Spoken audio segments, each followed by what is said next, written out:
and I'm excited to share with you today more about what I've been focusing in on for those of you who know me for the last 20 years. I recently joined Optimus. I guess I can't even say recently, it's been over a year, but I continue to focus and look at the research and the work, and our team here at Optimus is continuing to focus and look at the research and the work around how do we lead, engage early in career talent. And we've been doing that with lots of clients and lots of great partners. And today what I want to do is share some more insights around our beloved Gen Zs or Gen Z. For those of you who don't know me well, I am Giselle Kovari. Yes, I've had over 25 plus years working in learning and development, really focusing around the generational research since 2003 when I started my business at Engine. Sold that business here into Optimus and have been leading the learning and engagement and enablement practice for the last year and a half or so.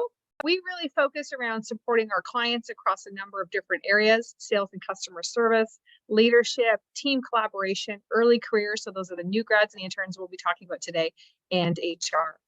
And one of the best things about joining Optimus is really our focus on culture. I'm really proud to be part of an organization that has been so well regarded by our peers and in the marketplace. And not only are we a best employer, but we were awarded Canada's most admired corporate cultures just late last year. So we're really proud of that. We do a lot of work in that area, and we are one of North America's largest independently owned management consulting firms. So we are definitely a place that walks the talk, as many of the things we're talking about today as relates to engaging young talent. We've got a slew of very talented, creative, and smart young Gen Zs here in our organization, and I think that we model many of the things that we need to do to keep young people engaged. So what do we do at Optimus? Just really quickly, my area of focus is around learning and enablement, but we have so many different individuals that lead from our partners and our executive team. Areas around strategy, process management, program management is very strong. We do work in the private sector, the public sector, the financial sector, and it's really nice to see today that we have actually clients from a wide range of our client base on this webinar today. So if you have any interest in learning more about what we do broadly at Optimus, certainly let me know. Reach out. I'll connect you to one of my very esteemed colleagues. For us within learning and enablement, we have really had a long history of being able to work across industries and sectors. And I think that's what makes it a very robust place where we can learn and grow from a variety of different organizational cultures. I'm also constantly amazed around the fact that we are seeing so many common themes. So regardless if you were in a bank or in a municipality, if you were in a tech firm, or you are working at a provincial or federal level in a government agency, we're finding similar challenges as it relates to our people and how do we recruit, retain, manage, and lead. And yay, I'm seeing that everyone's being able to post. So thanks so much. Nice to see you, Rod. And we've had an opportunity to partner with a variety of clients, and we thank all of our clients for putting their trust within us and collaborating with us to create stronger relationships with their employees. So the focus today is how are we going to lead and engage our early in career talent? And sometimes people call it early career. Some people say early in career. Some people call it new grad programs, intern programs. Whatever it is, it's those youngest people that are coming into our workforce. They may still be in college. They may still be in university. They may have just graduated. I'm actually delivering a session right after this one with our interns and new grads in Mexico City at Cisco, their customer experience groups. I'm going right into the session afterwards. So regardless of what you call them, we're really going to be focusing on today, how do we understand this cohort? How do we make sure that we can create programs and solutions within our business that engage them? And I want to share with you some of the research and insights that I have over the years and some anecdotes, as well as leaving you with some tips around engagement, a model of engagement that you can use, and some leadership tips that you can share either more broadly across your organization or with the leaders on your team. So before we dive into our Gen Zs or Gen Zs, so we've got some American clients on the call and friends and some Canadians. So we are all one today. It's Z or Z. I use it interchangeably. But before we dive specifically into our Gen Zs, let's talk about the broad view of the workforce. So again, I've been focusing on generational research since 2003. at a time when really there wasn't even an understanding of what that looks like. Today, there's a whole marketplace, and globally, there's data now to look at across the generations. How do we understand the different values, expectations, and behaviors, and how does that show up in the workplace?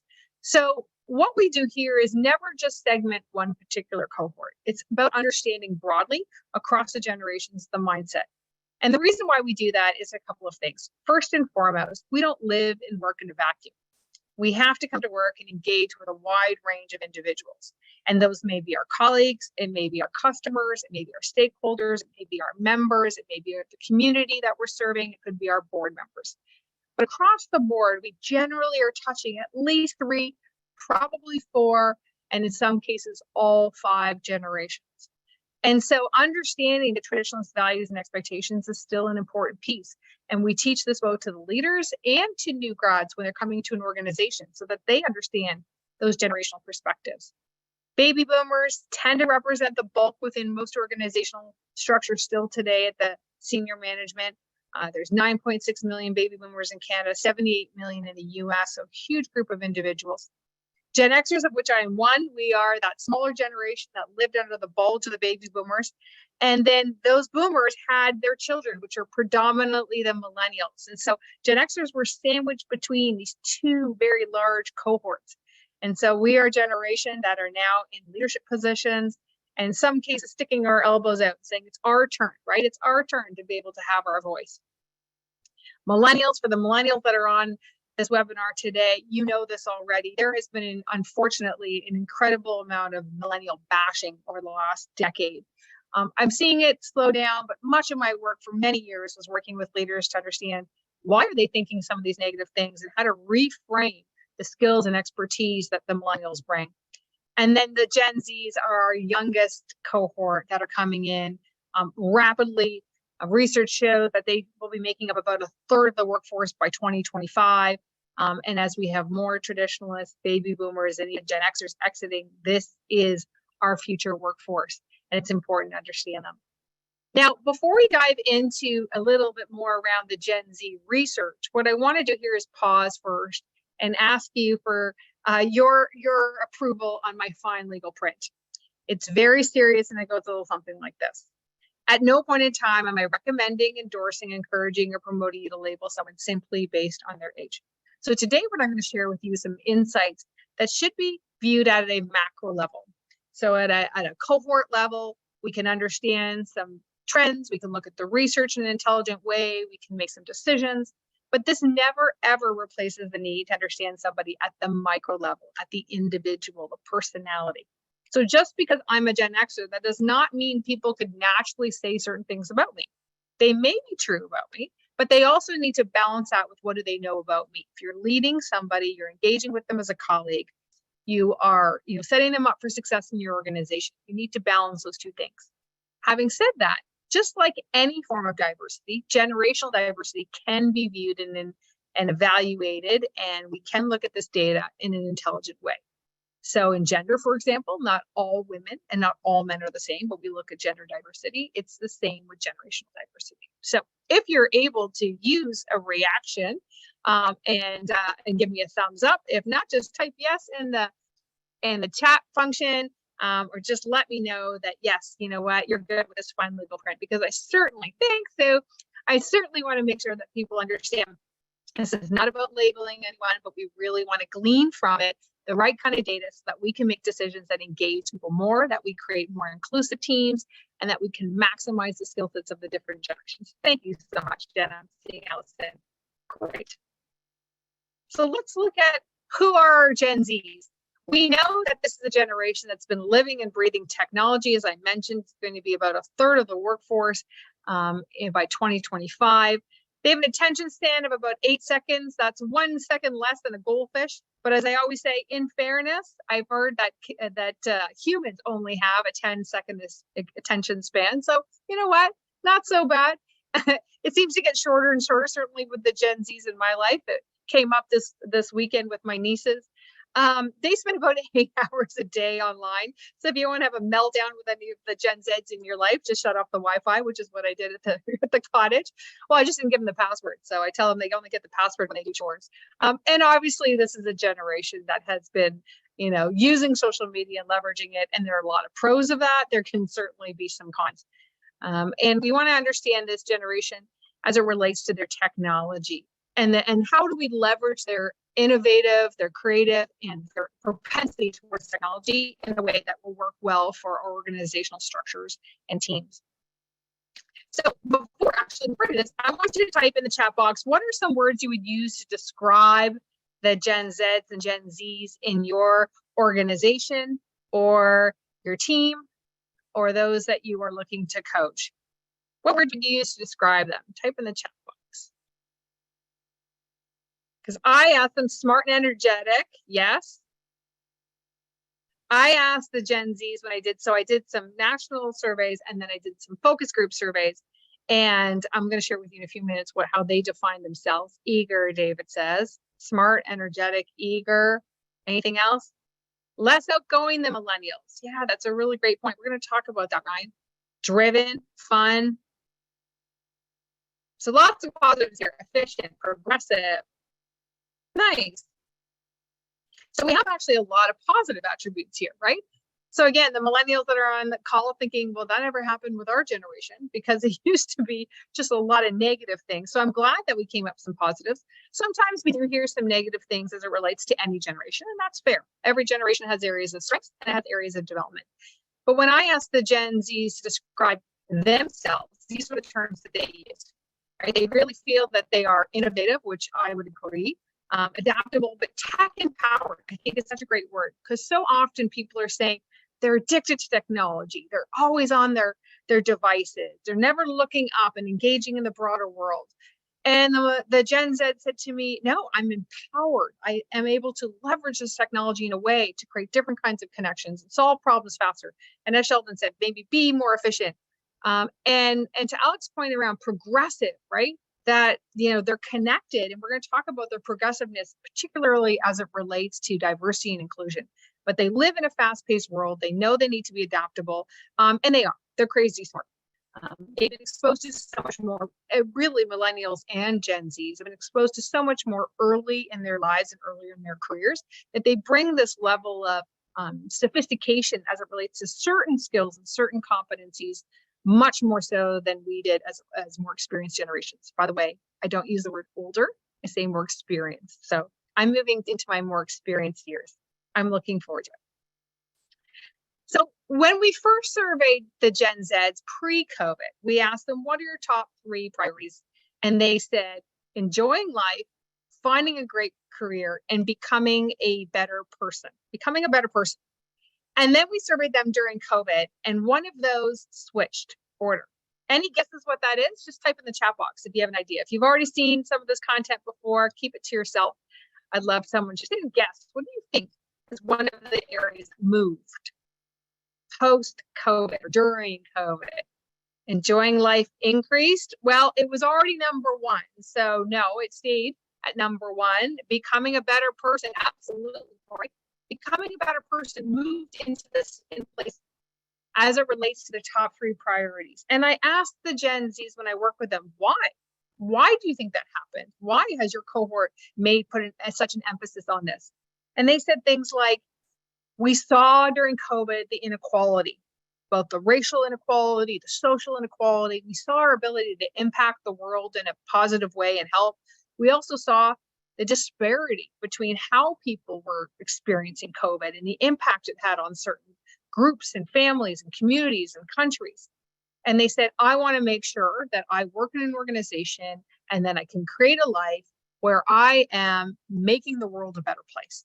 And you're going to see this as a common theme throughout today because it's really a key piece when you think about engagement. And so finding that great career, it actually is in their top 3 now. It became a little less important. And we're going to see why that is and how they perceive their career differently than previous generations. So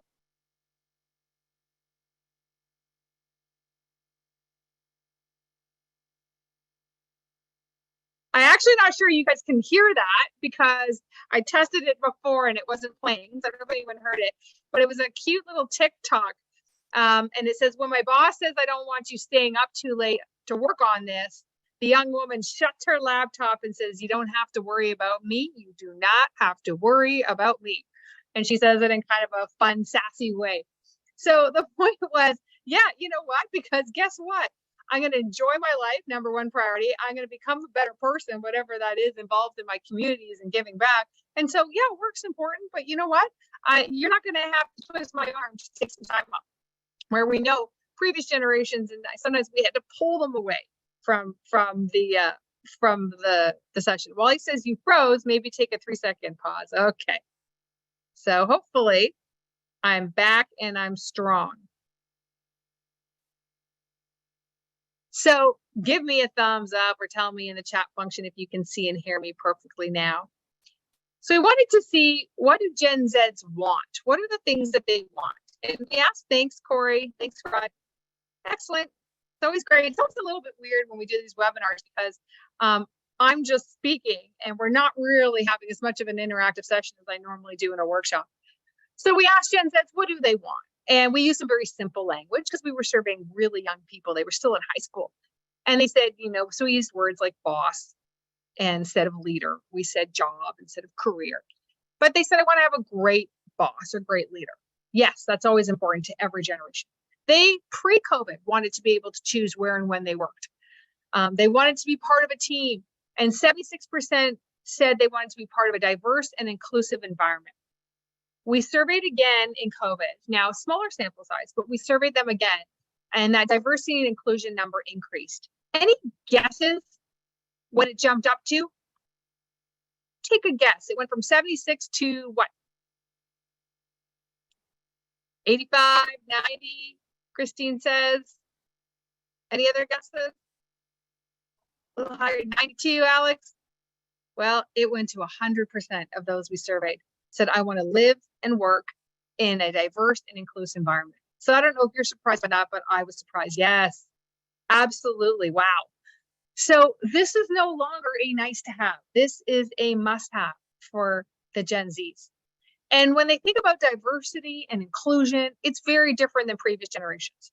They are not framing this just as it relates to age, sexual orientation, gender, religion, culture. It is all of the ways in which we are unique, all of the ways in which we can be our true selves. If you are a marathon runner and a vegan and a practicing Buddhist and a dog mom, what does that mean? How do you come to work and show up and present your whole self, right? And all the ways in which that can be incorporated and included and respected. And so they are really pushing us as a generation to think more broadly. So when somebody said progressive, I think it was you, Alex, said progressive, then it is about the progressiveness also in organizational cultures. So I want to do a quick poll right now because Gallup came out with a study. Actually, I think it was a 2022 study. I looked at the updated one. And I want you to vote on what do you think was least important to Gen Zs when they joined an organization. Your poll question should be up there. You've got 4 options. Does the organization care about employee well-being? Was that least important to them? The organization's leadership is ethical. Was that not important? The organization is diverse and inclusive of all people. Was that least important? And their financial stability. What do you think was the least important to the Gen Zs? Not most important. I shared with you already most important. Give another few minutes for some voting coming in. I love seeing the polls. Okay, we're gonna end the poll. Let's see. 88% of you, share results, there we go. 88% of you got it right. What was least important to the Gen Zs was the organization's financial stability. So can you imagine our executive teams and boards hearing this? What? Financial stability isn't important to them, right? What do you mean? We need them to come in and care about our profit and our targets and sales and our revenue and certainly even if you're in the public sector, right, the responsibility to the communities that we serve to be conscious of our spending. And the Gen Z say, you think about that emoji, if you get that one from any of the Gen Zs in your life, it's not that they don't understand financial stability is important, but what they're saying is, I care about working in an organization that connects with my values, connects with the things that are important to me, making sure that people understand who I am, my well-being. They've been incredibly focused on well-being. Yes, that we are part of a team that has strong leaders, and those leaders act in an ethical way. They're good corporate social citizens. Remember that piece around becoming a better person and contributing to the betterment of our world. And diversity and inclusion, clearly, right? When we had that sample size of 100%, people said that was most important. So your financial stability will be less important to them if they can find the right fit. And in fact, when we looked at our study, we asked them whether they'd prefer to work for a startup or a well-established organization, and it was about a 50-50 split. But what you'll see is that what was interesting is they said, but I want to make sure that I have benefits and I have security. So you're not likely going to get that with a startup. You're probably going to need to be part of a more established organization. A couple of things that we want to consider when we think about millennials and the Gen Zs. They're different and they're unique. And in fact, the data does show that millennials did job hop more than the Gen Zs. They probably had better opportunities and choice to do that, a different economic environment. They were really well known for challenging that status quo. Very, very collaborative, that pack mentality. You're going to see that come up some of the slides I'm going to share with you in a few minutes. An incredibly varied skill set. The millennials were they amazed me, right? You'd be talking to an engineer, but they were also going to culinary school. I know a young woman who was in the arts, but in fact, she was also doing computer programming. And the Gen Zs have been raised by predominantly Gen Xers. So in our study, almost 70% of the Gen Zs were being raised by Gen X parents. And so Gen X parents have raised their children differently. It's been much more of a focus on, I would say, a realistic expectations around their life and their career. That bank of mom and dad that we often heard about millennials being able to tap into was a lot smaller for the Gen Zs. Highly independent or more independent than their millennial colleagues. And they absolutely possess a growth mindset versus the fixed mindset. They want to learn, they want to grow all the time. There's great synergies though across these two generations, and they bump up against each other, right? So it's important. We've got some Gen Z that'll think like millennials will think like Gen Zs. They have that shared innovation, creativity bent. They are open to change, they're adaptable, they're willing to try, they're not getting stuck in the old ways, they can challenge our status quo, and you really want to dial into that. Shuri, so you say, how does a leadership team or even middle managers reconcile these concerns with their more traditional hierarchy of values? Great point. So Shuri, one of the things that's really important, we're going to talk about it in a few slides, is around how can the organization structure from an engagement perspective, communications and dialogue and messaging that is incredibly transparent, responsive, and partnering. That's the model we're going to share with you in a few minutes about engagement. And reconciling the traditional structure is often just being able to own it, to say we align much more with some of these traditional values. I'm going to give you a couple of charts in a few minutes. And then saying, where is there alignment here and where may they not be? And allowing our senior leaders to know the risks from a human capital risk perspective. What are we going to be able to do in order to recruit, retain top talent if these things don't align? And where are our strengths and how do we double down on those? We know organizational structures are not going to change dramatically overnight, nor should they necessarily. I work in lots of traditional industries and sectors. I would suggest to you many banking and insurance, oil and gas, government, shipping. I work with the Department of National Defense, the OPP, RCMP. Those are all police forces, military and paramilitary organizations. So those tend to still be very traditionalist, but even within those structures, you're saying we're going to be able to change some of those things. And how do we lean into those areas? And how do we make sure we bring younger people along to help progress that in a co-creative model? I hope that answered your question, Shuri. Thank you. So what are some of the things we want to make sure that we remember when we think about recruiting, retaining our Gen Zs? I saw this one on Insta and I thought this was great, right? So it's not always what we think. It's not necessarily The swag bags and the money and the bonuses, those are good. We need to pay reasonably. But what they're saying is, I want a work-life integration. Think about that. We used to always hear about work-life balance as Gen Xers, and we knew we were probably not going to achieve it, but a work-life integration, a fluidity, professional development. I'm going to hone in on this a little bit more in this webinar. Professional development is critical. Remember, they've got this growth mindset. Culture. We've heard it time and time again. And again, we really make sure that we double down on that within Optimus. And part of that is also being in person to have culture building events. And that's critical, an environment that makes it sticky for our young interns and our new grads to want to stay with our organization when they have a lot of choices to go elsewhere, especially if they're top talent. And those compensation and benefits comes up again, that mirrored from our research on what we saw. It was also interesting to note that 85% of the Gen Zs in our study said they wanted to stay with an employer for a long time. So that's going to be important when we look at loyalty. So let's dive into then some of the things that we know around early career and some program insights. So my colleague Wally Bruner's on the webinar today.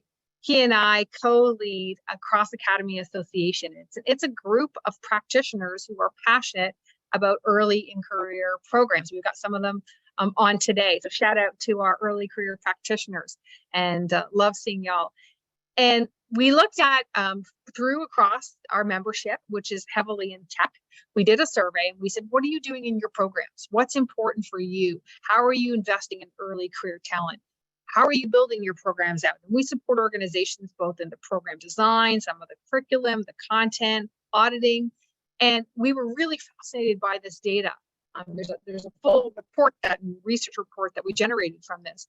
But one of the things I wanted to highlight for everyone today, regardless if you were leading an early career program or not, is that it's important to understand that organizations broadly are saying these are the competencies and skills I want to see from new grads when they come into our programs.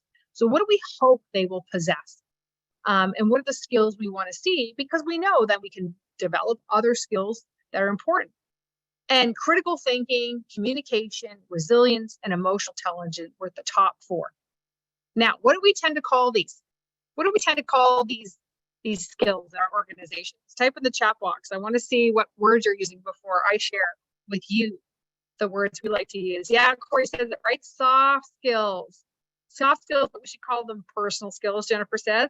Soft skills, boo, right? Steve, absolutely. Our friend Steve Bullington's on from so it is boo, because they're not soft skills. They're thank you, professional skills. Yay. we're always so funny in learning. Professional skills, power skills. We were just on a session last week and someone says, why are they not called our power skills, right? Minimum, exactly. There are professional skills. These are not soft things, nice things to have. These are critical for your success in your career. And so this is really important.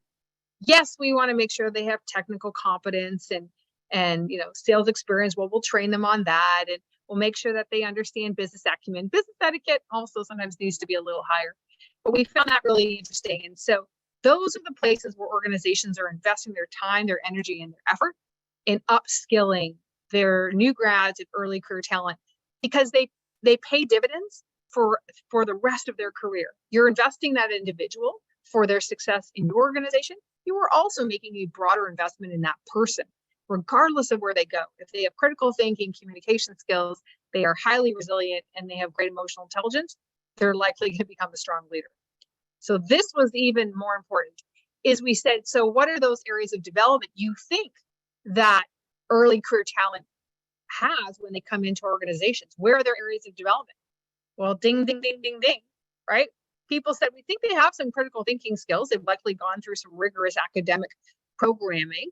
And even if they didn't go through an academic program, right, we can assess whether or not they have analytical skills at least. But communication skills, resilience, and emotional intelligence, there's actually a gap. We want them, and they're not there. And so I really encourage you to look at that within your organizations and your structures. Corey says, would be interesting to see how these desired competencies have changed over time. Absolutely, Corey. And I can say anecdotally, in some cases they haven't changed. Communication skills always remains, but it's shifting a little bit. And I just read a recent study that talked about the Gen Zs, and in particular, their struggle with communication skills in person. Not only because of COVID have they spent, their part of their development years and finishing up college and university often online, which is fundamentally not necessarily feeling comfortable and confident enough to have that in-person discussion. Resilience became that hot button word for the last couple of years, but pre-resilience, people called it things like grit, right? They called it like the ability to bounce back, right? Were they going to be, tough enough to stick it out in sales? I started my career in sales training with Pfizer and GM in the US, and we used to just say, like, can they suck it up? So that was probably a less soft way of framing it. And emotional intelligence, I think, over time we put a bigger emphasis. I don't think we would have seen emotional intelligence for early career talent listed. We probably would have seen something more practical like business etiquette or professionalism. So we also deliver a lot of resilience training to early career talent. And now, because we've been delivering this for the last couple of years, we have some interesting data. So we use a resilience questionnaire. It's a tool provided by Talogy, one of the world's largest talent management firms. And so we leverage that tool in our program. And it does a 1 to 10 rating, right, where you are against 8 validated components of resilience. I won't dive into that. If anyone attended my resilience webinar, you can certainly look back at that or engage in some of that content. But what I wanted to highlight is now we've seen some aggregate trends across the Gen Zs and where are their areas for development and what are their areas for strength. And so we are seeing consistently that they are, below average all the way to well below average in 3 of the areas: self-belief, emotion regulation, and adaptability. So I want to ask you, do you agree or disagree with the young interns, new grads that you have in your organization? Would you say that those are also 3 areas that you see are areas of development? Just curious. So the concern here is that adaptability is really that superfood. And it's that superfood that allows us to pivot and change. We had to really test ourselves in COVID, didn't we? So when that's low, we have to be able to upskill early career talent's ability to be resilient. And that's a big piece. Their areas of strength, interesting enough, are ingenuity. So I think that goes to that creativity I spoke about and their adaptability as it relates to change. I said they're strong in change, but then their adaptability score comes out low. And I had to reconcile that. And I've asked a lot of Gen Zs why. And they said, I feel like it can be adaptable as it relates to picking up new technology or learning a new skill, but I'm not necessarily adaptable when I get knocked down and getting back up. And so lots of organizations are finding if you've got young interns, new grads that are going through their careers and perhaps they have some kind of failure early on, as we all did, is being able to sort of dust themselves off, pick themselves back up and try again, and feeling that they can do that. So purposeful direction is high for the Gen Zs, meaning I understand the purpose and where I want to go and staying focused on my goals. And challenge orientation, that goes to that growth mindset. So think about people that really like to stretch themselves and say, this is a challenge for me. I got to figure this out. I got to solve this problem. Victor said they disagree about self-belief. So type in the chat box, Victor, and nice to see you on the webinar. Victor's my good friend and lawyer. It's always good to have a lawyer on a webinar, Victor. Tell me why you disagree about self-belief. I'm curious. It's a good one. Sometimes people say I disagree because you're off the clock. That's right. You're just learning. You're doing your own personal development. Self-belief, some people will say, well, no, because they come in with such confidence and sometimes bravado. So I can't imagine why their self-belief is low. This generation, unfortunately, has been dealing with high levels of anxiety and depression. And there's lots of data to support that. I'm not a clinician, and I don't necessarily have the answers for entirely why that is. But in the Gallup study, they looked and they said 68% of Gen Zs define and have rated themselves as being stressed out a lot of the time. And this is part of what we're seeing in some of the burnout that's happened. In addition to that, when we see young people leave our organizations, people say, oh, you know what, they're just job hopping. They're not loyal. Many times the studies are saying it's in fact they're feeling burnt out and they weren't reaching out for help. So they just opted to opt out. They left altogether. So it's just one of those things to consider when we look at, resilience and how do we support. It's that communication, that resilience and emotional intelligence. It's those areas that we really want to provide support for. Definition of emotion regulation means that the extent to which an individual is able to remain calm and in control of their emotions. Yes, thanks, Jeremy, for providing that. Yeah, thank you. And that is the definition that we use. And many times they don't necessarily feel that they have the skill sets yet on how to manage their emotions in the moment, especially if they receive some negative feedback. So let's consider, and Victor says, interesting, maybe the confidence being exuded is to show the appearance of strength, especially in a new work environment setting.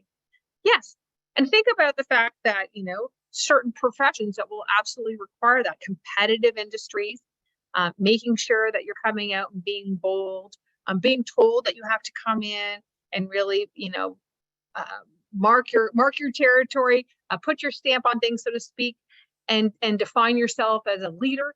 But internally, the stress and the fear that I don't know what I'm doing, and if I don't succeed, if I'm not perfect, if I don't get it, completely right the first time, what's going to happen?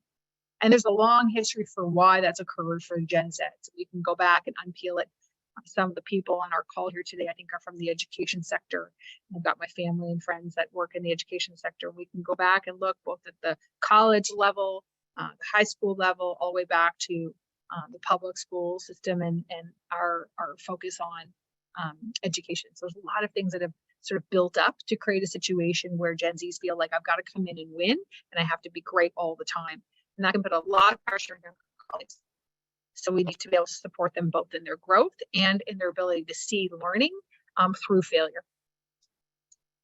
So let's look at a couple of things that we do within our learning and enablement practices as it relates to the research and the work from my first book. So what we do is look across the generations and say, how do different values show up? What does that look like?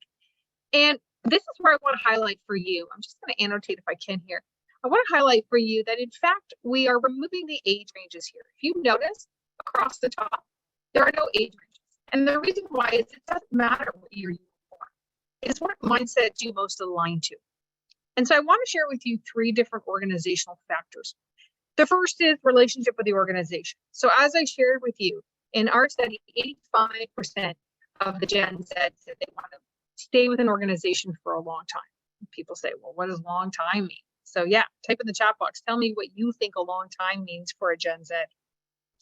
But we want to really understand, and I think to see the comment that talked about traditional, how do you reconcile the traditional differences? Who that was that said that. But the idea that how do we reconcile, yeah, Shuri, how do we reconcile it? Your organizational structure might be one that is incredibly structured around long-term tenure and commitment, so service awards, that the organizational structure was you have to commit to, right, the employer. So this is the big organizational structure. So it's the bank or it's the firm or it's the, the company at hand.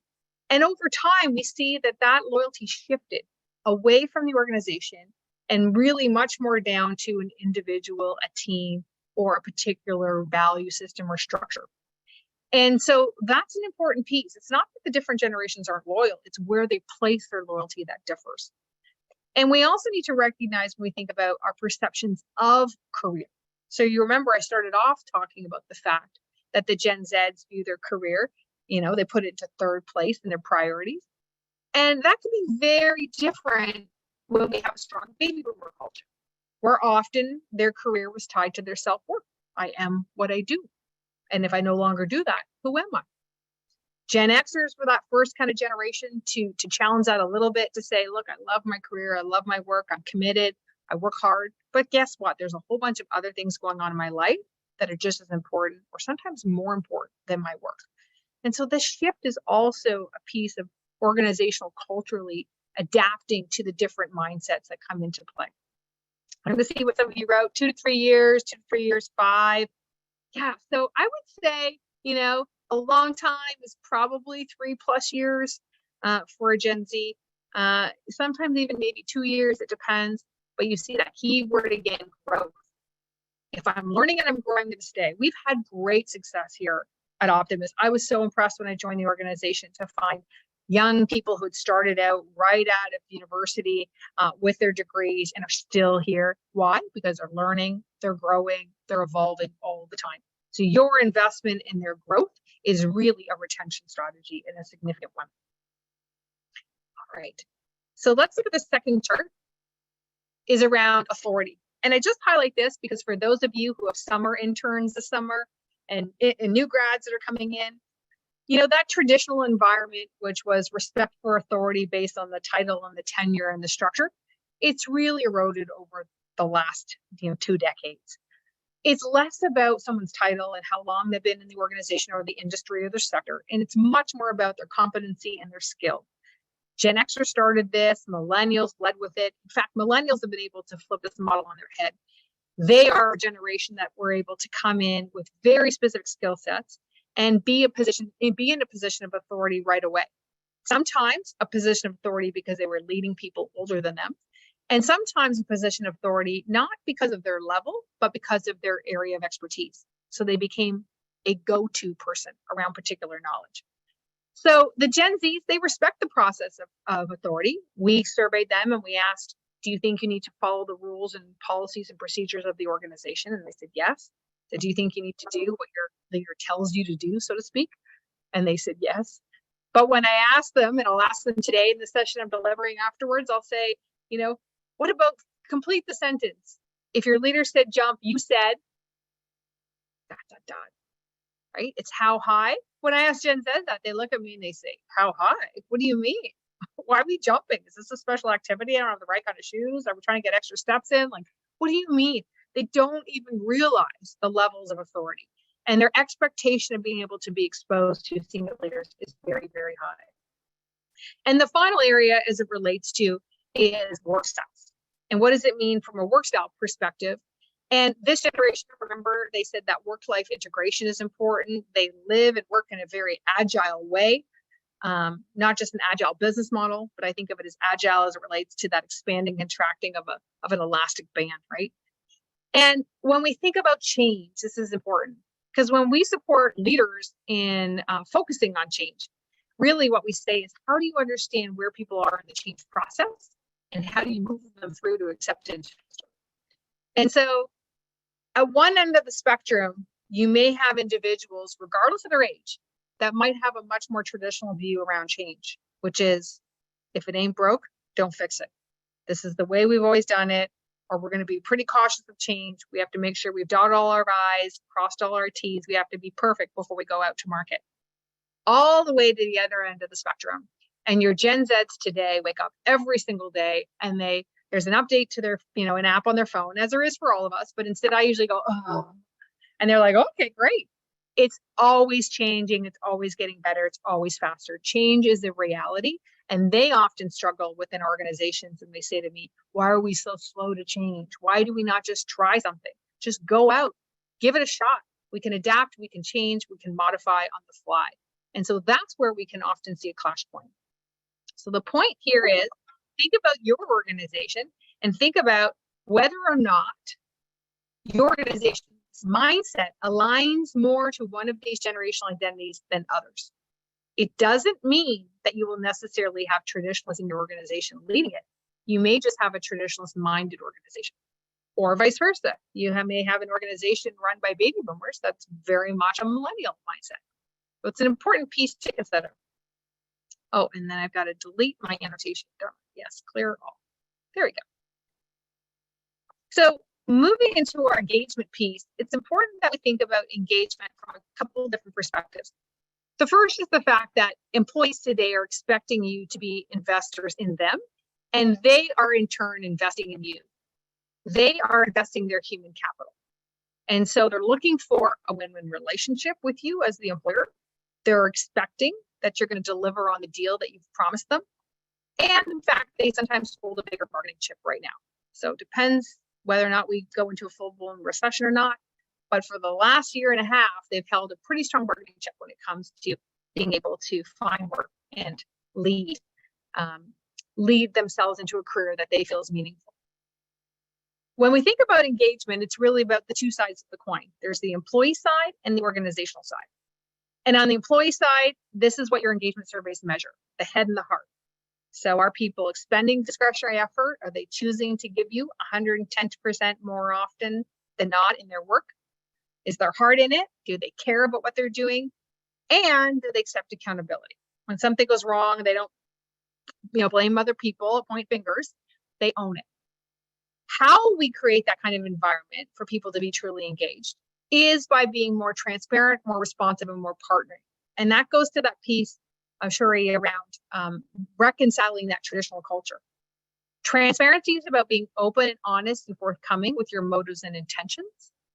It's about creating a clear line of sight for people around what they're doing and the impact it's having on the big picture.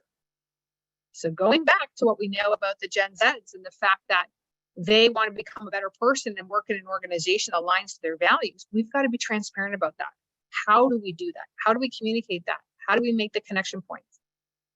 Responsiveness is engagement. It's fundamentally soliciting employee opinions more, involving people more in solutions and problem solving. And we really want to do that with our youngest talent because they're eager to contribute.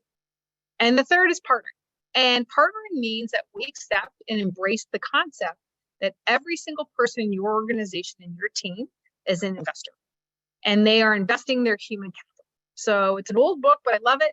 It's called Human Capital, and it's by Thomas Davenport. And he says, we all have 5 things we can give an employer: our time, our knowledge, our expertise, skills, time, and effort. So our young interns and new grads, knowledge, expertise, might be unproven, untested. Their skills we might not know. They may have some gaps in their competencies, but they can always give us time and effort. And if we embrace it as they are investing in us as well, then we create a very different kind of relationship. And it's a relationship that's focused on how are we going to drive engagement. When we drive engagement, we drive greater performance and results from our business. Lower cost of goods sold and higher revenues. I thought this was interesting from Gallup. They showed engagement by generation. And so at first blush, I was like, well, you know what? It's pretty consistent. I think that's pretty good. And then I got a little concerned. And I was like, 54% of our Gen Zs and our youngest millennials are saying they're not engaged.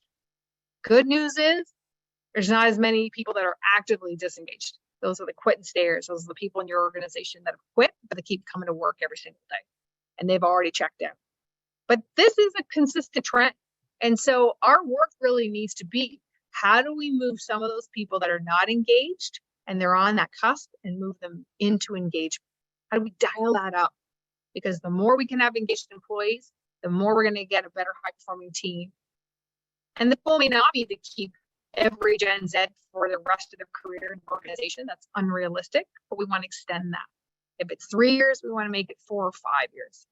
And how do we make sure we do that?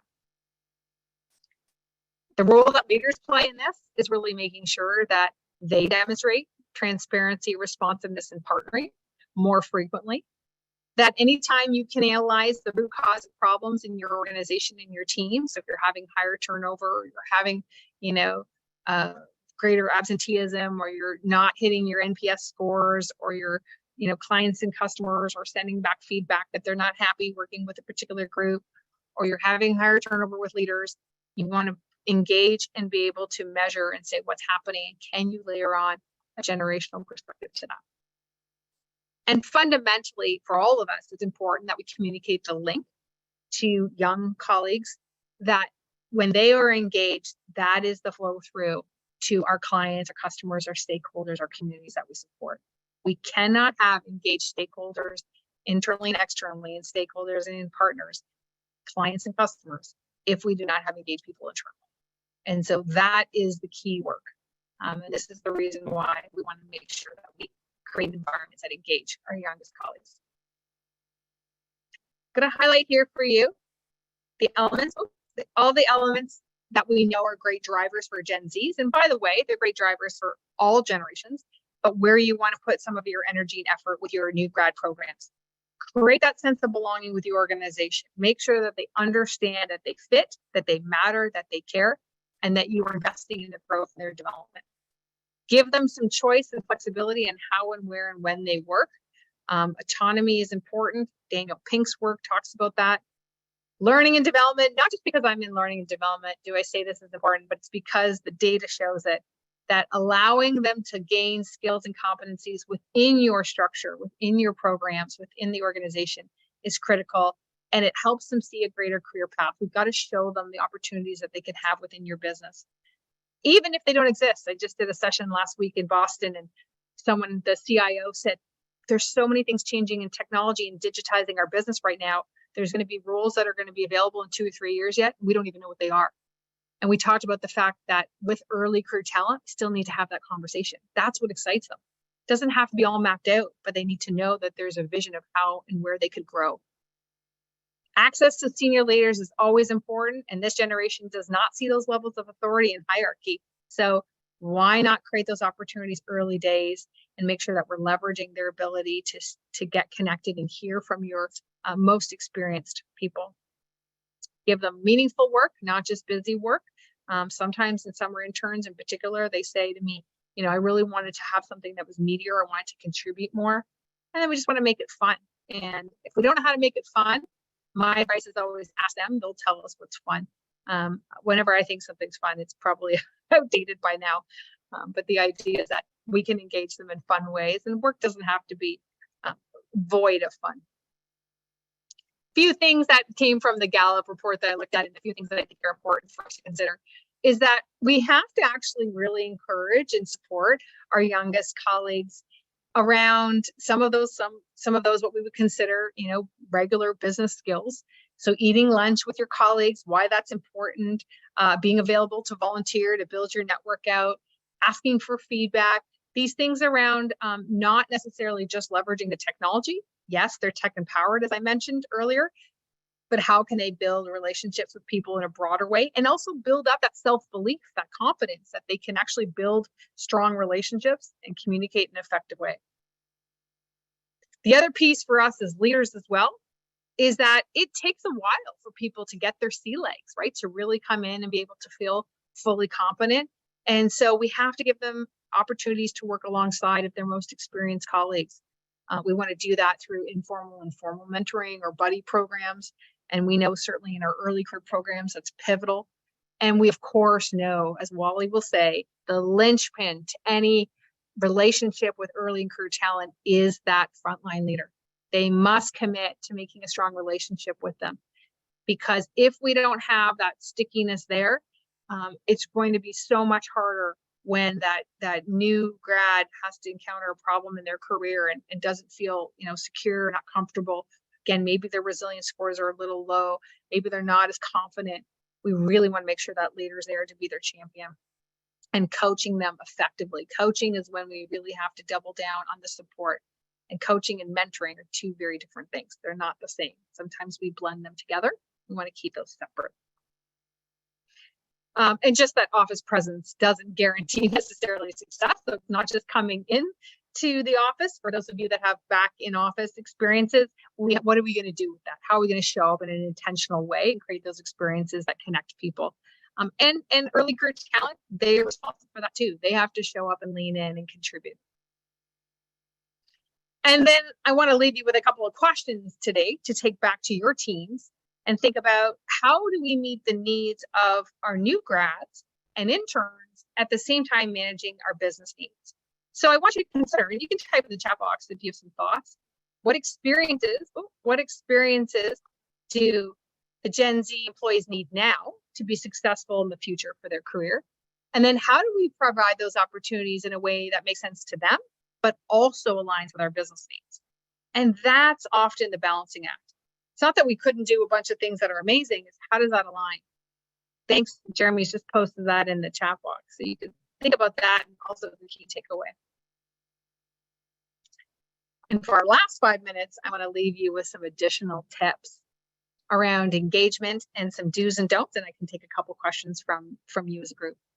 So when we're thinking about engaging our early career talent, we want to increase the frequency of communication. And, spoiler alert, video is it. They are living and breathing video all the time. They are on TikTok. They are on Insta. They are watching and seeing video. So let's not send out the long 8-paragraph email. No one's really even wanting to read email anymore. Maybe it's a Teams chat, but can you do a video and find ways to be able to increase the frequency of communication, and allowing that back and forth dialogue is really important. We really want to make sure we solicit the opinions of our youngest colleagues, but we also have to be responsible and proactively manage their expectations. So I'll give you an example. We had an organization we were working with, and they said, well, we want to ask people about, their ideal work structure. And the CEO had a very particular thought process already on what she wanted to see as it relates to return to office.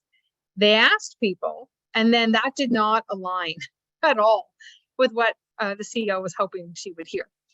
So, they had to manage those expectations. We want to ask for opinions, but we also want to frame it and say, okay, this is what's reasonable. This is what is not reasonable here. I jokingly say all the time, if it's, I want to come to work with, wearing a belly buster shirt, flip flops, and my puppy. Well, I don't know. Maybe working at the bank is not the right place for you, but I don't know. Maybe there is a spot in the bank where that works. So we have to manage that expectation appropriately. Culture. Every study is showing this. Every research report I read is that our culture today is even more important than ever, especially when we've had people that had the opportunity to build their relationships before COVID. So experienced colleagues are saying, yeah, no big deal if I don't come back to the office. I know Nazar, I know Lisa, I know John, no problem. But think about that young colleague who's coming in, maybe not as competent, struggling with how to build relationships, doesn't have that leadership presence, maybe doesn't know how to interject themselves in a virtual meeting, and haven't had the connection points. So we have to have culture and opportunities to bring people together and double down on how we do that with young talent. Invest in that learning, development, mentoring, and growth. They want it. And more importantly, it demonstrates to them that you are invested in their career growth and you're much more likely to retain them. And then we want to find appropriate rewards and incentives for the right behaviors. When people are showing up in the right way, how do we celebrate that and encourage that more? On the don'ts, we can't wait for employees to reach out. We have to be proactive. We've got to have leaders that are constantly touching base, making sure they're doing the one-on-ones, engaging with them. And it really goes to number 4, don't assume no news is good news. I use the adage all the time, right? If I didn't hear from my leader in my career, it was like, whoo, great, I must be doing a great job. If I get a call in from the CEO, I'm thinking, right? But younger colleagues say to me constantly, they come up and they say, Giselle, I don't think my manager likes me. I said, why not? I said, well, I don't hear from him. What do you mean you don't hear from him? He says, well, I sent him a message. I didn't hear back. I said, when did you send that? They said, 20 minutes ago. They say, well, maybe they're kind of busy. But the idea is that no news was good news for lots of older generations, more experienced generations. I slipped up there. I said older. But younger colleagues want to know that they can connect constantly. And so there's this ongoing dialogue. We have to be careful that we don't hold information as power, meaning we don't restrict access to important pieces of learning or information of the business, because they tend to question our motives then. And we have to also be careful that we don't make judgmental statements about their career paths when they decide they might want to zig or zag. And finally, we can't treat our diverse team of employees all the same. Today's information hopefully will just give you some insights on ways in which you can tailor a program or learning or experiences, but we always want to manage the uniquenesses of the individuals. Yes, and don't ever call them kids, ever. They are your colleagues, absolutely. And that leads us to the final slide, to your point, Steve, right? It's going right to the bottom, number 5, share past experiences, is that they have experiences they can share. They are not children or kids. They are young adults. They have come with interesting experiences already, and we can learn from them in reverse mentoring. We can do this by having more of a feedback loop, or we're soliciting their opinion more often. We can contextualize projects for them in the big picture so they really know why they're here and how they're contributing. And that aligns to their desire to become a better person and contribute and give back. We can participate actively in their career collaboration and their career development, and know that when we do that for their own best interest, that we are really building a strong partnership. And they know that it's not just for the win for the business, it's a win for them. And then as leaders, we can deliver on our promises. And when we can't, and sometimes we can't, we just got to circle back and own it and say, hey, you know what? Trust us. We meant to do this and we couldn't, and this is why. And we're going to work with you to make sure we get that better next time. So thank you so much for your time and your engagement today. I know I went right to the bottom of the hour. You have to leave for another meeting, but yes, the presentation will be distributed, the recording as well. Thank you, Shorty. This is an insightful webinar. If you have any questions at all about your Gen Zs or your early career talent, you want to reach out, please let me know. You can follow me and connect with me also on LinkedIn. I post lots of vlogs and content. And thank you so much just for being a really fun audience and making this an interactive session. Have a great day. Merci beaucoup. Bonne journée. Thank you. And look forward to connecting soon.